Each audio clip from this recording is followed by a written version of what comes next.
Hi guys! Good morning! For today's video, andito tayo ngayon sa ating bakuran here in Bagulin.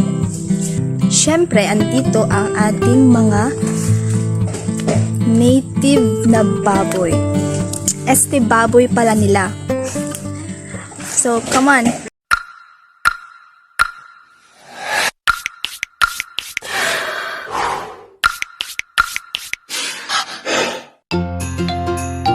So, these are native pigs.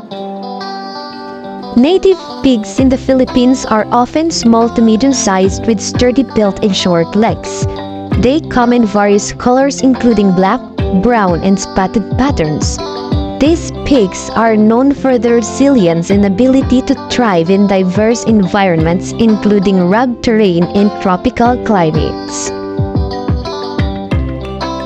Native pigs are easier and cheaper to raise because they are well adapted to local conditions and do not require expensive housing and care. They are fed with organic materials available in the household or farm like food waste, vegetable scraps, and plant leaves.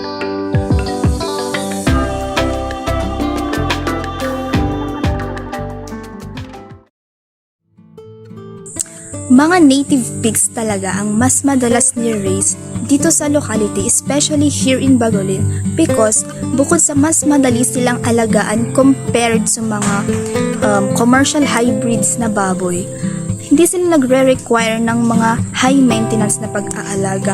Simple lang ang kanilang pangangailangan, example sa kanilang housing or sa mga kinakain nila.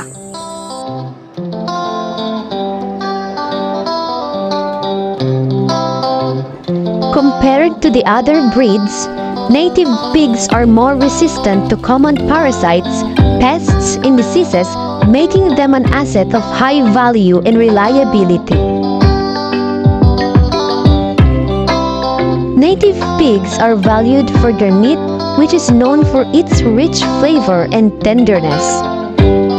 In traditional Filipino cuisine, dishes like lechon highlight the succulence of native pig meat, despite of their smaller size compared to commercial breeds.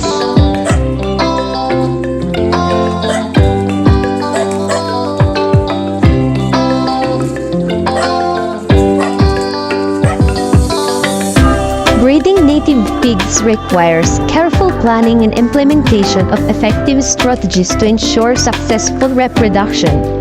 The important aspect of breeding is selecting the right boars and sows for mating. It is essential to choose animals with desirable traits such as good body conformation, high fertility rates, and excellent mothering abilities. Proper timing is the key to maximizing breeding success. Monitoring the estrous cycle of female pigs allows you to determine when they are most fertile. This knowledge helps optimize the chances of successful mating by ensuring that females are bred at an optimal time.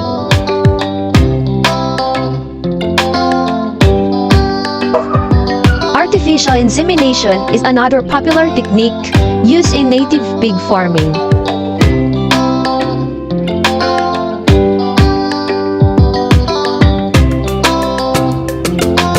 Production of native pigs can be a viable alternative for swine producers who cannot cope up with the high price of commercial swine feeds, and for those who do not have enough capital for housing and feeding.